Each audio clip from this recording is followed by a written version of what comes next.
ഇറാന്റെ നിയന്ത്രണത്തിലുള്ള ഹോർമോസ് കടലിടുക്ക് അടച്ചു എന്നതായിട്ട് ഇറാൻ പ്രഖ്യാപിച്ചിരിക്കുന്നു. എന്ന് വെച്ചാൽ ലോകത്ത് എണ്ണവില കൂടാ $70 ആണെങ്കിൽ ഇത് $100 ബാരലിന് മാറാൻ പോകുന്നു.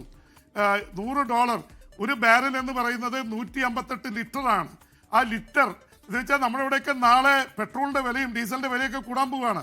അപ്പോൾ ഹോർമോസ് കടലിടുക്കിലൂടെയാണ് ലോകത്തിലേക്കുള്ള 20% പെട്രോളും ഡീസലും എണ്ണയൊക്കെ പോയിക്കൊണ്ടിരിക്കുന്നത്.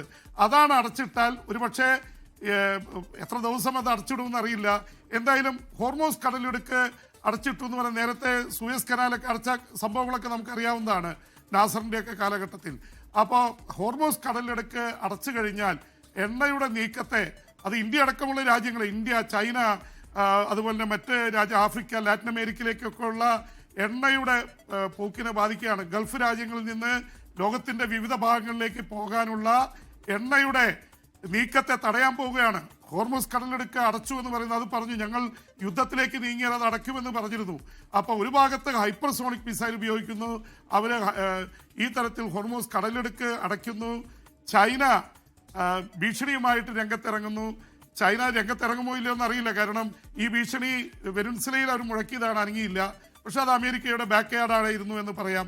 പക്ഷെ ഇത് ചൈനയെ സംബന്ധിച്ചിടത്തോളം ചൈനയുടെ ബാക്ക് യാർഡാണ് ഇറാൻ. ഇറാനുമായിട്ട് അത്ര അടുത്ത ബന്ധമാണുള്ളത്. റഷ്യയെ സംബന്ധിച്ചിടത്തോളം റഷ്യ ഉക്രൈനുമായി യുദ്ധത്തിലാണ്.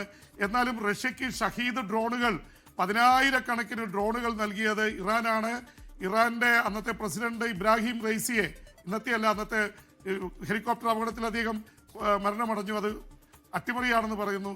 ഇബ്രാഹിം റൈസിയെ കാണാൻ വേണ്ടി റഷ്യൻ പ്രസിഡന്റ് പുടിൻ യുദ്ധത്തിനിടയിൽ വന്നതാണ്.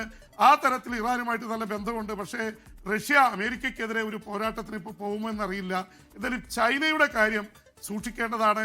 അതിൻ്റെ ഇടയ്ക്ക് വളരെ കൗതുകമായിട്ടുള്ളൊരു കാര്യം ഉണ്ടായിരിക്കുന്നത്, പാകിസ്ഥാൻ അമേരിക്കയുമായിട്ട് നല്ല ബന്ധത്തിലാണ്. പക്ഷേ പാകിസ്ഥാൻ ഇറാനിൽ നടത്തിയ ആക്രമണത്തെ അപലപിച്ചിരിക്കുന്നു. പാകിസ്ഥാൻ വല്ലാത്ത ധർമ്മസങ്കടത്തിലാണ്. ഒരു ഭാഗത്ത് സൗദി അറേബ്യ, മറുഭാഗത്ത് ഇറാനുമായിട്ട് ഇടയ്ക്ക് അവർ വലിയ കോൺഫ്ലിക്റ്റ് ഉണ്ടായിരുന്നു. സൗദി അറേബ്യയുമായി സൈനിക കരാറുണ്ട്. പക്ഷേ ഒരു ഇസ്ലാമിക ലോകത്തിൻ്റെ താല്പര്യം കൂടി കണക്കിലെടുത്താവണം. എന്തായാലും ഇറാന് നേരെ നടന്ന ആക്രമണത്തെ പാകിസ്ഥാൻ ഇത് ചെയ്തിരിക്കുന്നു. ഇന്ത്യ ആശങ്ക പ്രകടിപ്പിച്ചിട്ടുണ്ട്, പക്ഷെ അത്രയും തീവ്രമായി പ്രതികരിച്ചിട്ടില്ല, ആരുടെയും പക്ഷം ചേർന്നിട്ടില്ല. ഈ തരത്തിൽ ആക്രമണങ്ങൾ ഉണ്ടാകുന്നതിൽ ഇന്ത്യക്കുള്ള ആശങ്ക ഇന്ത്യ അറിയിച്ചിട്ടുണ്ട്. അപ്പോൾ ഈ തരത്തിൽ ഒരുപാട് കാര്യങ്ങൾ ഇപ്പോൾ നടന്നുകൊണ്ടിരിക്കുകയാണ്.